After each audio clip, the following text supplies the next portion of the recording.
দেখুন, আজকে যে আলোচনাটা হচ্ছে এই আলোচনাটা অনেক বছর আগে শেষ করে গিয়েছেন আমি যাকে গুরু মানি সেই মহাত্মা গান্ধী।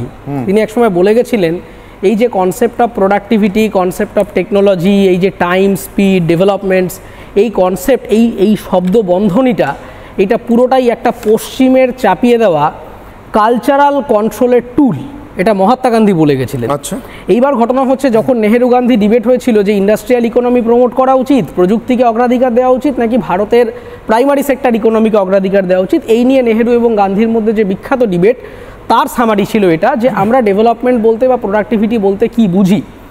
এবং আমি আপনাকে আরও অ্যাডিশনাল কিছু তথ্য দিয়ে আপনাকে এটা বলতে চাই যে দেখুন, আমাদের এই মুহূর্তে 2000 মোটামুটি 23-24 যে সার্ভে লেটেস্ট পাওয়া যায়, সেখানে ভারতবর্ষে অ্যাভারেজ উইকলি কর্মীরা কাজ করেন 47 ঘন্টার কাছাকাছি।